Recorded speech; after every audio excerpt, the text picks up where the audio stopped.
Загрижувачко е тоа што во измените на Законот за минерални суровини, а исто така и во Законот за концесии и јавно-приватно партнерство, се дозволува и му се отвара пат на приватниот интерес да го води орото во јавните работи. И овие измени очигледно се излобирани од рударското и енергетско лоби, а тоа не смее да биде така затоа што приватниот интерес го интересира само профит. Какви ќе бидат последиците, воопшто не го интересира, а последиците знаат да бидат и катастрофални. И затоа државата треба да биде контратежа и регулатор на таквиот интерес, а не да работи по негова желба и да наметнува наратив како креирањето на јавни политики според интересите на профитерите ќе донесе некаков благодат. И токму тоа што не треба се прави со овој закон, се олеснува процедура за поднесување барање за дозвола за експлоатација за минерални суровини. Сегашното решение е дека кога се поднесува барање за дозвола за експлоатација мора да има решени имотно-правни прашања, а со ова предложено решение доволно е да има само одлука за прифаќање на иницијатива. И тоа со ова се прави една правна каша попара, затоа што според Законот за експроприација, за да се одобри концесија за експлоатација или за детални геолошки истражувања, мора прво да биде завршена експроприацијата, и ова прави и проблеми и со Уставот, и со Законот за концесии, и ова уште сега ви најавам дека ќе заврши на Уставен суд, а доколку почне да се применува, ќе има проблеми и со обични судови.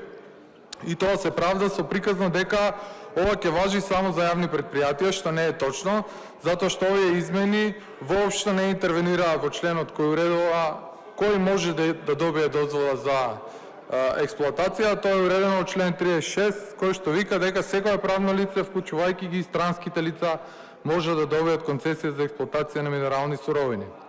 Затоа тврдењата дека овде станува збор само за јавни предпријатија, се спромнува и РЕК Битола, не се точни. Без проблем ова олеснува процедура и за приватни фирми кои што редовно се блиски до власта.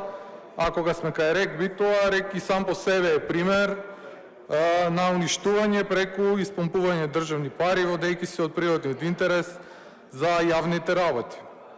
РЕК покрај објективните проблеми кои што ги има јавна тајна е дека во изминатите 30 години е претворен во помпа за испомпување на државни пари и во биро за вработување на партиски вработувања, и тоа сето се прави водејќи се од партиски и приватен интерес. Наративот како стопанисувањето со државните минерални суровини по логика на профитерите ќе донесе некаков бенефит е на голема лага, и тоа најубаво се гледа преку експлоатацијата на металичните минерални суровини.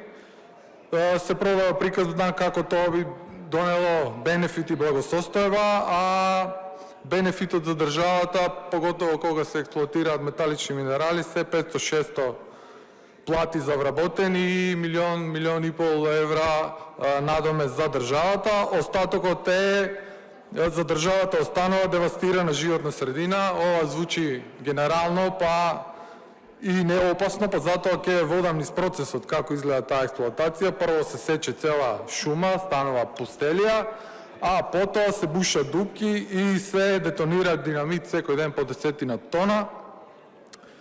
И оди во воздух се прават облаци. Населението кое што живее во близина на овие рудници секој ден живее со потреси од 1 до 2 степени земјотреси, и тој облак, таа прашина и паѓа во дворовите.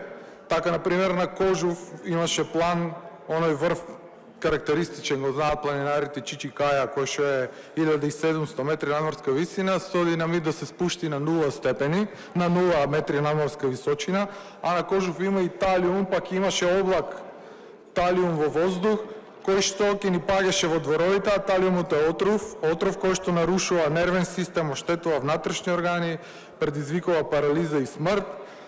Потоа така издетонирана почва се собира на куп во се прават огромни ридови и се третира со сулфурна киселина и цијанид. Сулфурната киселина предизвикува тешки изгореници на кожа, на очи, на внатрешни органи и дишни патишта, а цијанидот е вистински и системски отров, го блокира користењето на кислород од мозокот и срцето и смртта е прашање на минути. После овие отрови се прави брана и се складираат во хидројаловиште. Кај нас, например, на проектот за рудникот Иловица и Штука има планирано брана од фантастични 270 метри надморска висина и ако пукне таква брана, цела котлина ќе биде до колена со вакви отрови и дека не зборувам на памет, ќе ви дадам вистински ваков пример. Тоа е случајот со рудникот Баја Маре во Романија во 2000 година. Пукна браната и таму се случи невиена катастрофа. 100 тони вода со цијанид се излеа. Водата навлезе во реките Сомеш, Тиса, Дунав. Имаше 700 пати над дозволеното цијанид во водите. Имаше загадена вода за над 2,5 милиони луѓе, угина 200 тони риба. И отровите се проширија и во Унгарија и во Србија. Ова е најголемата катастрофа во Европа по Чернобил. И во таква една ситуација не треба да се олеснуваат процедурите за експлоатација на минерални суровини по кеф на приватниот интерес и профитерите, особено затоа што 10 години народот низ Македонија веќе се бори против ова. Имаше блокади, успешни референдуми. Например, во Гевгелија на референдумот излегоа 69% од луѓето со право на глас, од нив 99% беа против, што е завиден успех за било која политичка партија може да сонува ваква поддршка. И во таква ситуација најмалку што може е измените на вакви закони да одат во редовна постапка со јавни расправи и јавни дискусии, не да се слуша само едната страна и приватниот интерес, туку да се слуша и народот, затоа што работата на државните органи е да го штити јавниот интерес, а не приватниот интерес. А оптимално би било законите да не се менат по желба на луѓе и групи, водени само од желба за профит, затоа што тоа може да заврши катастрофално. Благодарам.